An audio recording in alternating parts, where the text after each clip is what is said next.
Hello students, आज के lecture में हम एक अलजेब्रिक आइडेंटिटी के बेसिस पर एग्जांपल नंबर 19 को सॉल्व करने वाले हैं। देखिए दोस्तों, ये एग्जांपल हमसे कह रहा है right 3a plus 4b plus 5c का होल स्क्वायर इन एक्सपैंडेड फॉर्म। यानी कि यहाँ पे देखिए टोटल 3 टर्म्स प्रेजेंट है और उसका होल स्क्वायर कंसिडर किया गया है। और दोस्तों इसी को हमें एक्सपैंड करना है। हमने इसकी एक बहुत ही अमेजिंग आइडेंटिटी को स्टडी किया था, जिसके अंदर जब भी एक्स वाई जेड अगर 3 टर्म्स है जिनको स्क्वायर किया जा रहा है तो हम simply x square plus y square plus z square consider कर सकते हैं। और फिर उसके बाद पेयर्स को हम 2 से मल्टीप्लाई करेंगे, यानी कि 2xy plus 2yz plus 2zx। इसी आइडेंटिटी को हम यूज करेंगे और फिर ये जो हमें एक्सप्रेशन गिवन है हम इसको एक्सपैंड करेंगे। देखिए दोस्तों, यहाँ पे 3 टर्म्स है, हमें सिंपली तो पहले इन तीनों टर्म्स के स्क्वायर को कंसिडर करना है। यहाँ पे हम 3a plus 4b plus 5c हम इसको एक्सपैंड करने वाले हैं। देखिए सिंपली यहाँ पे जो 3 टर्म्स है इनका स्क्वायर कंसिडर करते हैं, यानी कि यहाँ पे जो फर्स्ट टर्म है जो कि ये 3a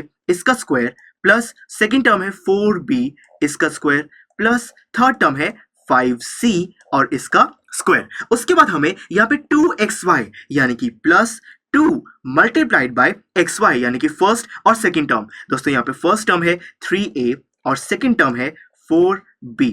उसके बाद हम 2yz को कंसिडर कर रहे हैं, यानी कि y है यहाँ पे हमारा सेकंड टर्म यानी कि 4b और फिर थर्ड टर्म है 5c। उसके बाद हम कंसिडर कर रहे हैं यहाँ पे 2zx यानी कि लास्ट टर्म 5c और x यानी कि फर्स्ट टर्म जो कि है 3a। अब दोस्तों सिंपली हमें इसको यहाँ पे सॉल्व करना है। देखिए 3a का स्क्वायर यानी कि 9a स्क्वायर, उसके बाद है 4b का स्क्वायर यानी कि 16b स्क्वायर, उसके बाद 5c का स्क्वायर यानी कि 25c स्क्वायर। उसके बाद हम यहाँ पे चूज कर रहे हैं 2 multiplied by 3a multiplied by 4b। देखिए 3 2 6 मल्टीप्लाइड बाय 4 24, तो प्लस 24 और वेरिएबल है a और b।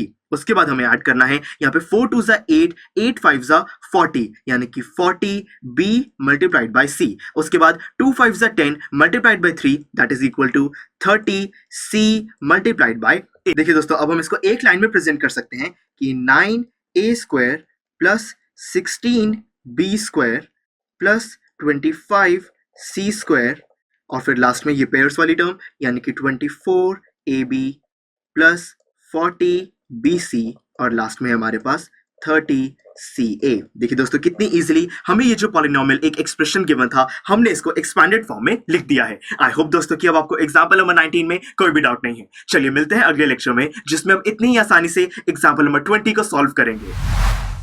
I am sure students, आपको ये लेक्चर काफी पसंद आया होगा और ऐसे ही मजेदार तरीके से अपने हर एक कॉन्सेप्ट क्लियर करने के लिए डाउनलोड कीजिए पीयूस्टैक ऐप को, जहां पर आपके पास और भी बहुत सारे ऑप्शंस होंगे, जैसे कि back exercise solutions, tip videos, sample papers and much more. So what are you waiting for? Download the app now.